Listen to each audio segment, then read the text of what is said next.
Well, hey everybody, welcome back to the channel and the It Ain't That Bad podcast, where we talk about retirement and what it's like getting older, the good, the bad, and reality. My name is Mike, so grab a cup of coffee.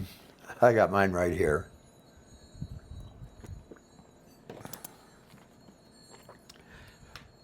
Let's talk about something that sounds almost too good to be true. Hobbies that can actually make a little money during retirement. Now, before anybody gets too excited, I'm not talking about getting rich. I'm not talking about becoming the next internet millionaire. And I'm definitely not talking about turning retirement into a full-time job. What I'm talking about is finding things that you genuinely enjoy doing, that bring you joy, and that might even put an extra few dollars in your pocket every month. Maybe enough to pay for groceries. Maybe enough for a dinner out occasionally. Maybe enough to spoil the grandkids once in a while. Or maybe just enough to make that Social Security stretch just a little bit further.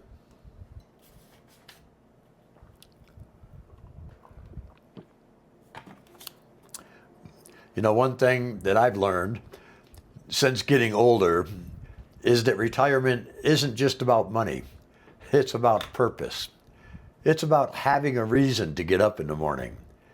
The happiest retirees that I know aren't necessarily the richest. They're the ones who stay active, stay connected and engaged, and keep learning new things. And if those hobbies happen to generate a little income, well, that's just icing on the cake. So today, let's talk about my 5 top hobbies in retirement that can also make a little money.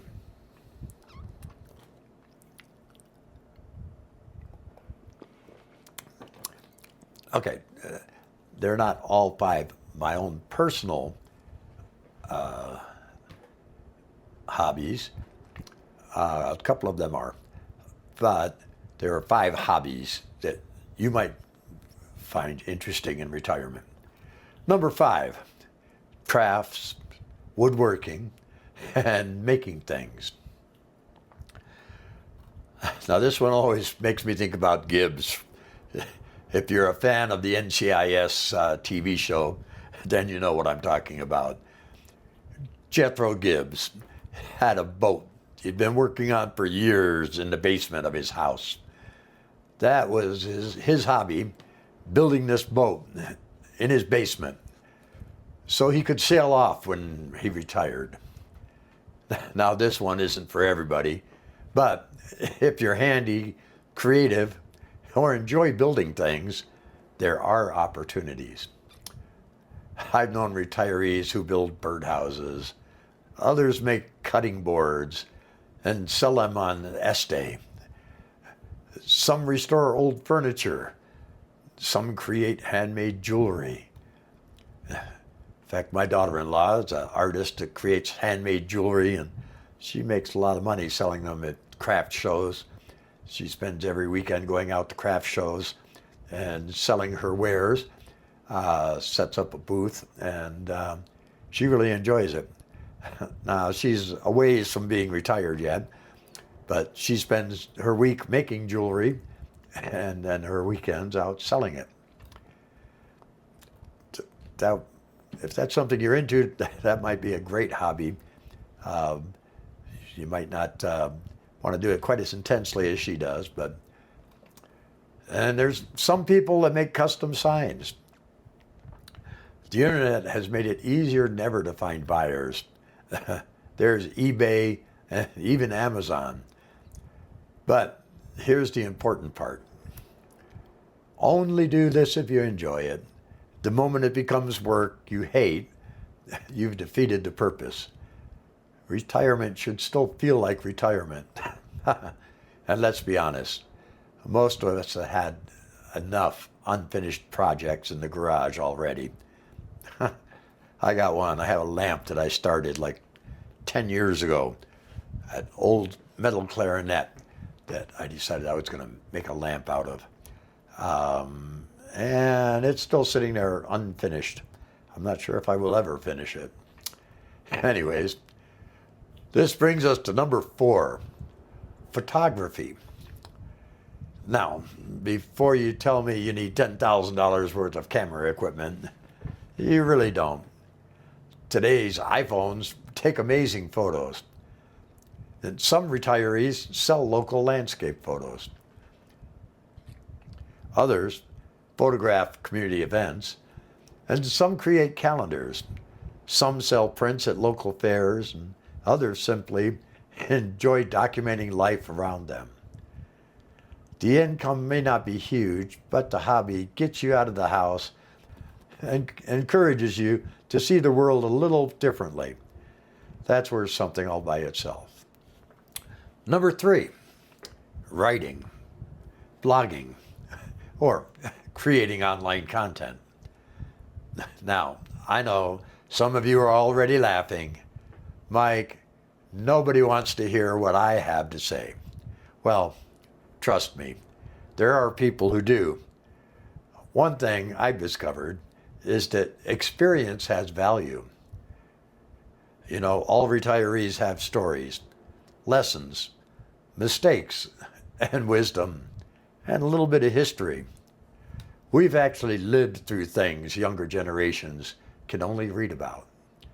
Some people start blogs, some people write books, some start podcasts, and some start YouTube channels.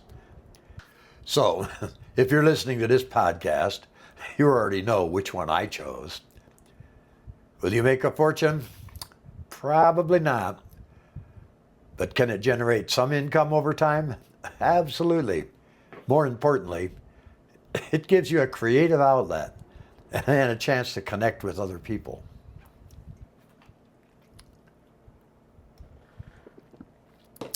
We're getting down there. Number 2, tutoring, teaching, or sharing your expertise. Think about everything you've learned over the years. Maybe you worked in construction, maybe you were a teacher, or maybe you worked in engineering or accounting, maybe nursing. Maybe you played music your whole life. There are people who would gladly pay to learn from someone with real-world experience. And here's the beautiful thing. You don't need a classroom. You can even teach online. You can coach locally. You can mentor people. You can give lessons.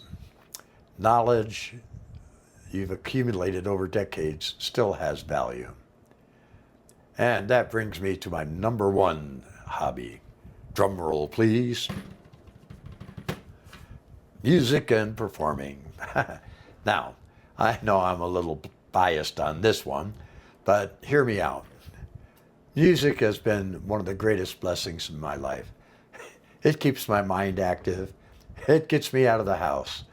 It allows me to meet people. And yes, it generates a little extra income. Now, I play gigs mostly at senior communities and memory care facilities. And the great thing about that is most of the people in those places are pretty much almost the same age I am. So you know what that means? That means that's the same people that I was playing for 50 years ago when I started playing in clubs and started playing solo guitar gigs back in the day. It's the same people. So I didn't have to learn any new songs. I played the same songs that I played 50 years ago for the same people. It's just a little bit different location. Now, I also do private events and local venues. I'm not getting rich, but that was never the goal. The goal is doing something I enjoy while bringing a little happiness to other people. And honestly, that's a pretty good deal.